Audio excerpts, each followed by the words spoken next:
All right, show them. All right, everybody wave. Hello, everyone, online, out in the virtual world.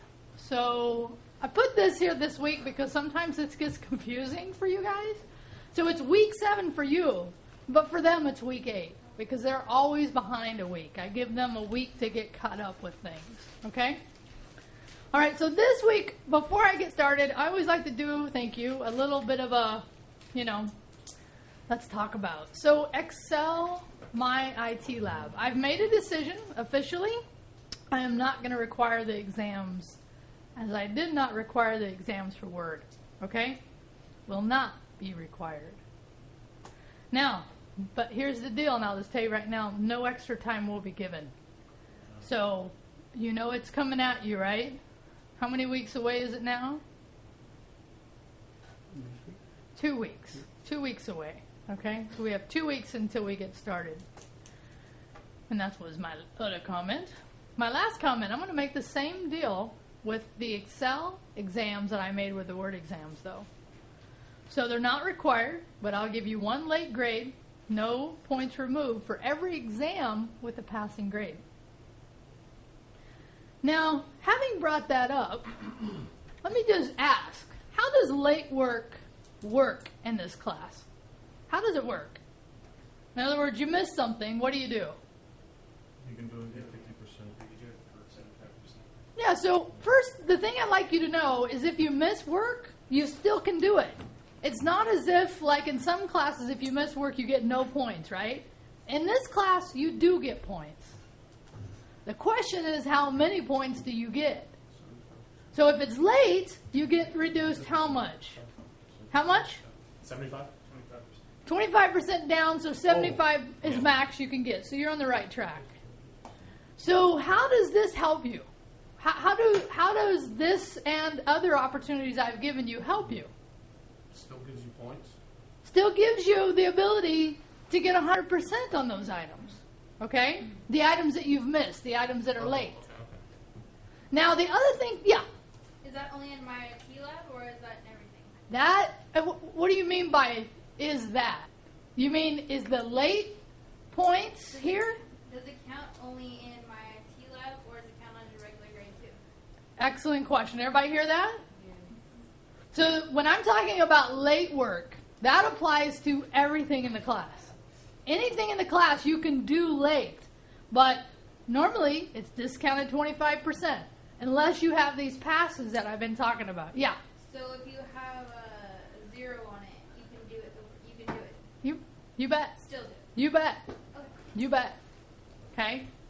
And some instructors and I have had this interesting conversation about whether that's a good thing to let students do late work. And their argument is that, well, we're training them for the workplace. And if you're working in a job, can you say, oh, I didn't get that done. Could I ask for a late grade? No.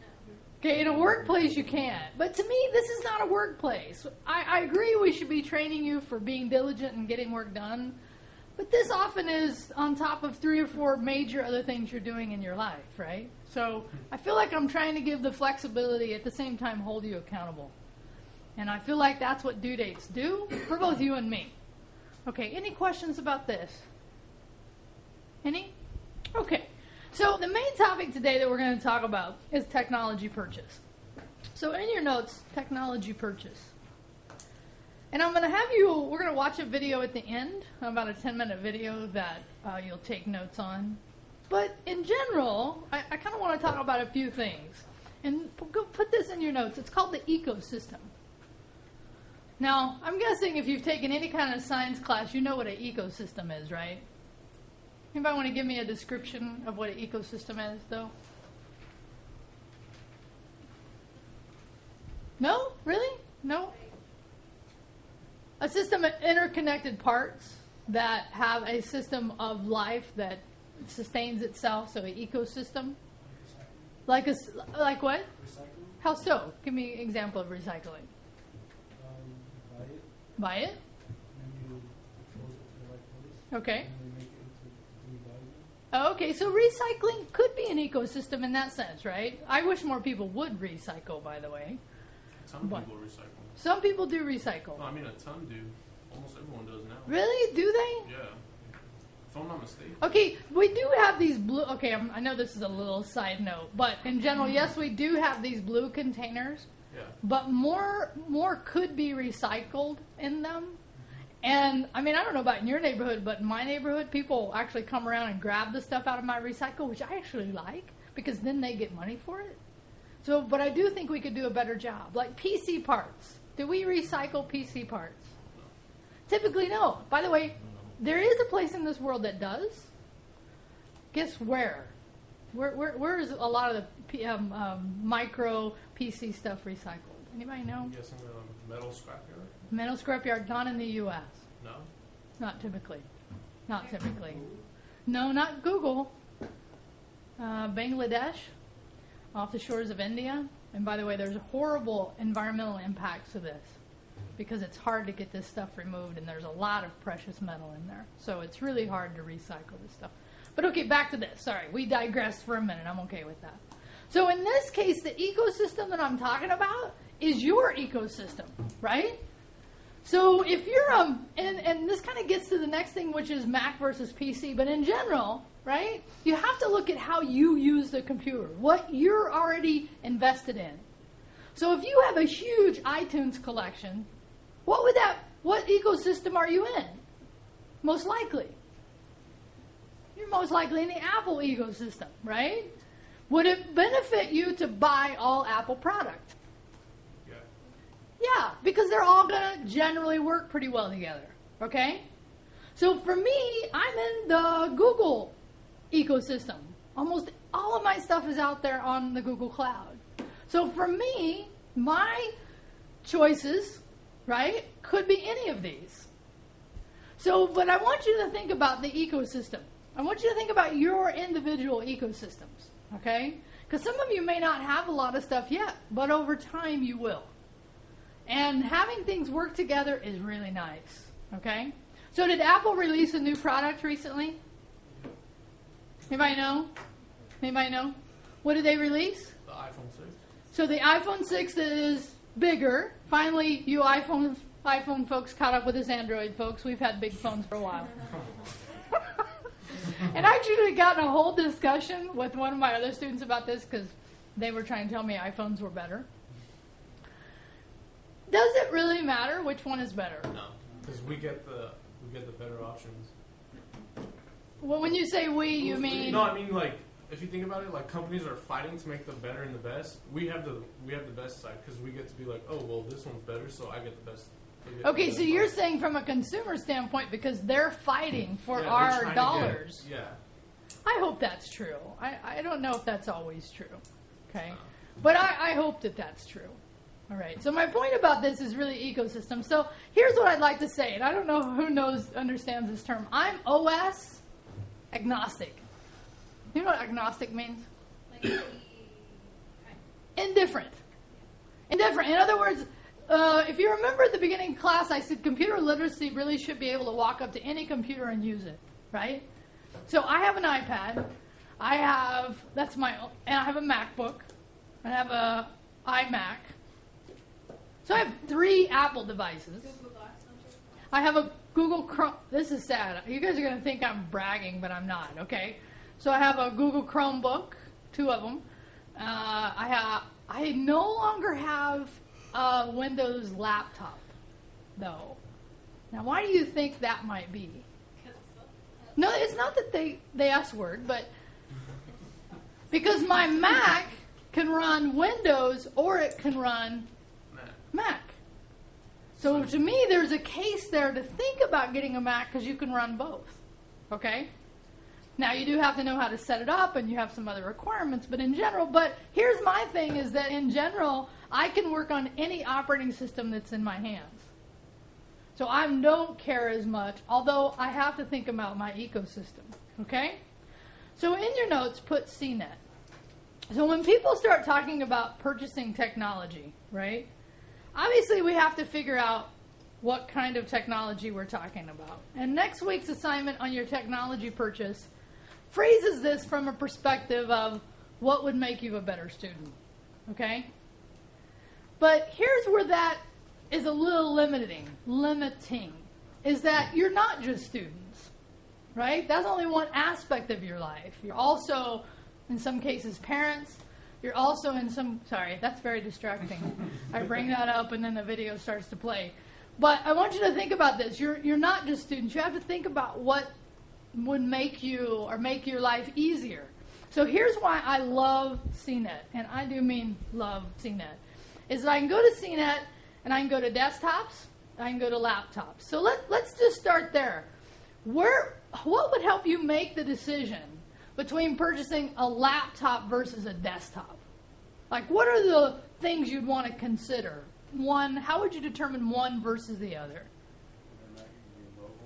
Yeah, so if you have a need to be mobile, if that's a fundamental need that you have in your life, then you're probably looking at a laptop. Now, in that case, could you also be looking at a tablet, though? You could, but here's the deal. You have to think about how you're going to use it. And most people don't think about that. You also want to think about your major. Because if you're into the arts, which laptops might you probably be looking at? Probably Mac in some cases. Although there's not as much of an argument these days. So we would first ask those questions. Is it PC versus desktop? Okay? So let's just go into the laptop. I'm sorry, did I say that right? Desktop versus laptop. So interestingly enough, I want you to see, right now there's 4, and this is a really nice thing to be able to see. There's 4 editor's choice. The first one is a Microsoft Surface Pro. About $800, gives a nice specs on here. But number 2 is a MacBook Air. Number 3 is a MacBook Pro. And number 4 is a Chromebook. And look at how cheap that Chromebook is. Okay? Now, here's my case for Chromebooks. I actually don't recommend Chromebooks as your primary laptops. I actually recommend it for a second or a third screen. Your primary screens are those that you absolutely need, okay, that you need to do work on. But often, if I'm traveling anywhere, my Chromebook goes everywhere with me. And the reason is, everything's on the cloud. So if something breaks, or if I lose something, it's all out there. I don't have to worry about backing it up because it's all backed up to the cloud. Okay? But in this case, this starts to give you a good background. Here's the other thing I love about this site. You can go price. You can tell it what price you want. You can go manufacturer. Now this is a little harder. How do we determine which manufacturer to buy? But you actually don't have to answer it technically. How do you think most people determine which manufacturer to go with? Do you think they start with here? With Apple, do you think? That's true. Apple fan girls and boys typically, once they buy an Apple, they will continue to buy Apples. Now, by the way, there's actually for me, there's a case to be made here. Because I've owned now for 7 or 8 years Apples, and the reason I love them, they last. They typically last. There's a case to be made, right? But I also have a Windows laptop that I don't use, that somebody else has, that I've had for 7 or 8 years as well. So you can make a case either way. But here's what I've noticed with most people when I ask them about this. It's that somebody they talk to. Or they have past experience with one of these. And they think it's good or bad. Okay? But I'm going to tell you, here's the key to this. Is that don't go off past experience. Because right now it changes so quickly. Dell used to be the top dog when we used to talk about laptops. Now, I don't recommend them as much as I did. Have you heard this about Dells lately? Yeah? Do you know why Dells are not getting the recognition they used to? You know why? Well, they sold. They were actually sold a couple of times, changed hands. People were actually starting to get a lot cheaper parts, so they weren't as quality as they used to be. So you have to be really careful when you go after just manufacturer. But again, I love this site because of this. And then you have to start thinking about screen size, right? So, how big, just kind of wide, like, is a 17-inch laptop? If you were to say, that big, something like that? Yeah, but it is very good, and that's what I was about to say. You do know these numbers are measured diagonally when they do measure them, 17. So it's really like this. But in general, like, is that portable? For me, it's not. Even though I have a MacBook Pro, that's even a 15-inch, I find it not very portable, especially if I'm traveling. That thing gets hecka heavy, okay? So you have to think about that. You have to consider that as part of your, decision making. But here's where I want to go. So put buying guide. So under CNET, under laptop, so in your notes put buying guide. There's this wonderful article that I think really breaks this down. This is not the video we're going to watch today, okay? But here's some examples of advice I really like. There's 3 rules they recommend when buying a laptop, and I really like this one, is don't buy too much of a laptop. Used to be people thought they had to spend over it. That was my phone. Did anybody hear that? Yeah, my Google phone listens to me all the time. If it thinks I'm asking it, it'll wake up. And it just woke up and thought I was talking to it. Go to sleep, Google. No. Huh? That's Not going to happen? Yeah, Google's not going to go to sleep, is it? So I like this. Don't buy too much of a laptop, because you don't actually have to spend a huge amount of money these days to get a decent laptop, okay? But in this article, it talks about some of the things you do want to think about, okay? And how you can actually get a fairly decent computer for this. But part of okay, so number 1 was what? Don't buy too much of a laptop. You can get something sub $1,000 these days. Really around $700-800 would give you a good starting point. But many people don't understand this, right?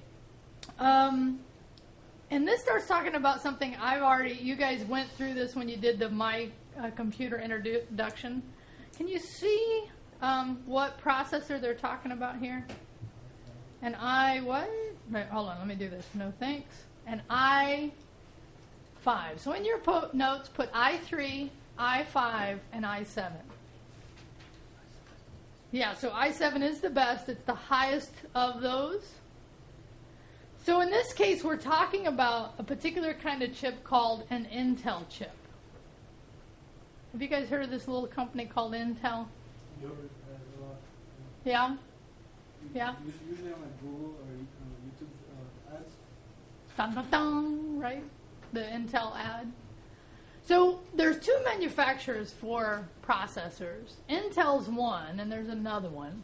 Anybody know the other one? AMD. So, but these days, and they're somewhat, evenly matched. Although I think Intel has probably recently made some nice jumps, because here's what happened, right? Technology. Did I talk to you guys about Moore's law? Anybody remember? So, Moore's law, actually, Gordon Moore started this little company called Intel, and back in the day, he observed something called Moore's law, where technology doubles every 12 to 18 months. Let me say that again. Technology, anybody hear the term? Doubles every 12 to 18 months. What does that do when you're purchasing computers? That means in 12 to 8 months, it's already outdated. Right. That means you want to buy the fastest computer your budget will allow. And I think I already said this when we talked about PCs, right?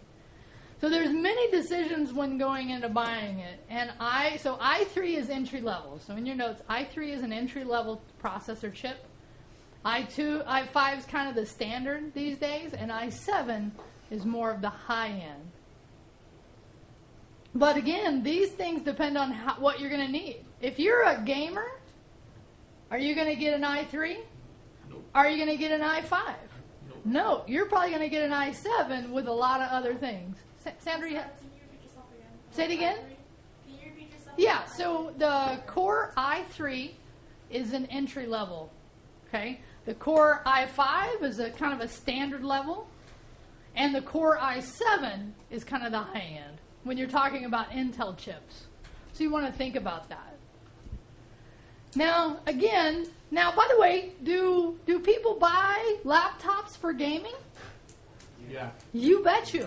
You bet you. It used to not be true. It used to be true that people would not buy laptops for gaming. But these days, it absolutely is true because you can buy enough of a laptop for that. Okay? Number 2 in their list, think about traveling light. This is something I just mentioned earlier. Okay? And there's a term called Ultra Notebook that I think is, it used to be called Netbook. You guys remember? Netbooks? Well, netbooks were kind of a bummer because what they did is they made a slower chip cheaper. Big technology moves so fast, they didn't have to put in slower chips anymore. They could put in nice, good chips in a nice laptop, and that's where the term Ultrabook came from. But MacBook Air, a 13-inch, is definitely in here. If I remember right, and I don't know if it's here, I was reading that can get up to 12 hours of battery life. The Mac? Yeah, the MacBook Air. Oh, and that's because it's, Is that bad or good? No, that's good. For a decent laptop, that's pretty good, especially if you're traveling. 12 hours is pretty nice, okay? Number 3 on this list is design is king. And they actually say something I used to not agree with. They used to say these things are pretty much generic these days, so you can actually buy on what you think looks good, as long as it's got the specs that you want. I used to make a joke in class about this. I used to say, well, you really bug me because students would go, oh, that's pretty. Well, pretty's okay as long as the specs match up, right? Or, oh, that's cool looking, right? Well, I don't want to say pink because trust me, guys do this too, okay? It's not just women, guys do this too. So I'm saying as long as it's got the specs that are up to date, so you want to have a decent amount of RAM, you want to have a CPU that's pretty good, you want to have a hard drive, and if not, you want, if not a full hard drive, at least a partial SSD, which is a solid state drive. But once you have kind of those standards, then you can go for looks. Because you're the one that's going to have to be carrying this thing around. Make it look nice. Make it look, But that's why I like stickers. You don't have that option. What do you mean? You don't. It's true. You don't have the option with Apple to buy a different color, right? That's why you buy covers for those things. That's, for me, that's how I do it. Okay? All right, so those are, and I actually recommend they actually go into more detail here than I'm going to go through here. But here is the other new category of laptops, and these are the Windows 8. We call these convertibles. Okay? You might know what this means?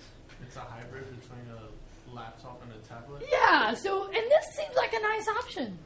I haven't done it yet. But here in general, here's the concept, okay? So laptops are called clamshells, okay? Have you heard this term? If not, so that you slam them, you put them together. Not slam them, you put them together. So these type are clipped into a keyboard, and then you can either flip it around, set it on there, or just pull it off totally. So I think this is where actually Windows 8 is really shines, though, is when you're using it like this. Because if you're using Windows 8 on a desktop without a touch interface, it's crazy. Because it's built for touch. Doesn't iPad have that too? Well, iPad doesn't have a built-in keyboard, but you can get external keyboards for the iPads. So it is an option there. Okay. Now, so this is the desktop, and and then it talks about the 2 companies that I've already mentioned here, and the ones you want to think about, and they go over what I talked about before with the 3 that are in here. But let me say this, okay? The chips you should not be buying, okay? You should not be buying Pentium, Celeron, and Atom. Those are the 3 chips you should not be buying. Because, whoops, did you just buy one? Huh? I've been having Yeah, so what did you get? Asus. An Asus. I got that too. Did you? Okay, so these are low-powered chips. Which is the best? Well, I mean, that's why you're all here, okay?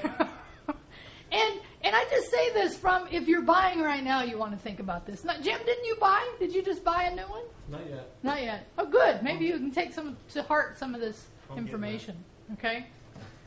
So when it comes to hard drives, and I've mentioned this before, we still have hard disk drives that move around, but we're moving to solid state drives. There's something called hybrid where you get a little bit of both, which I think is a good idea. So I'd recommend looking at this, but I am going to show you a video in a second that actually talks about this more, right? But I think it's really an interesting time because can you use a mobile device for a lot of what you need a desktop for? Yeah. Yeah, right? And it depends on what you need. Can you type a report on a tablet? Yeah. Sure, absolutely. you do it on your phone. I've seen Armin on his phone taking notes. I'm like, wow, I just don't know if I could do that. But I should try, right, just to do that. So there is, the desktop versus the laptop versus the mobile. We know everything's moving smaller, but at some point, you just have to figure out what works for you. And that's why there's not one laptop I'm going to recommend, because there are so many choices out there. You really get to say, what do I need, and then help you go buy it. But why do I recommend CNET? Is because it organizes the information. It gives you great reviews, okay? And it helps you break down that price. All right. Now, we're going to end with a video, but I want to say this, and this goes in your notes, called DreamSpark. So this week I'm going to sign you all up for a program called DreamSpark. And what it is Microsoft, and its wisdom, actually has given us, and actually it's true for any college student, the ability to get Windows for free. So if you have an older laptop that you want to reload and you don't have your disk anymore, you can do Windows 7 and Windows 8 here, which is awesome. So here's what will happen. In the next week, in your campus email, you'll all get a little notice saying you've been added to this program. And it's a little bit of an involved process, but you have to do, and how many have heard this term, reload? Okay, so reloading is reloading your operating system from the beginning. Now, what's going to happen if you reload your operating system? Memory gets erased. Everything gets erased, right? So if you're thinking about taking this option, you need to be thinking about doing that little thing I called backup, right? So I'm going to give you access to this, but I do want you to know there is a little bit of an involved process to actually looking at it, okay? Any questions about this? So, yeah. And if you already have Windows 8, you don't need that, right? That's right. If you have Windows 8, you don't need this. Okay? All right. So what we're going to do is we're going to actually quickly say goodbye to the online students because I'm going to have them watch. So let's show them and everyone say goodbye. Because everybody's going to watch this little 10-minute video. Make sure you do. Bring it back here for a second. One more time. Make sure and put this in your notes. Give this video you're about to watch a different heading, and it's called Back to School Laptop Buying Guide. Okay? Huh? Yeah, so just hit the recording. There you go, right there. Okay? And you can head back. All right, so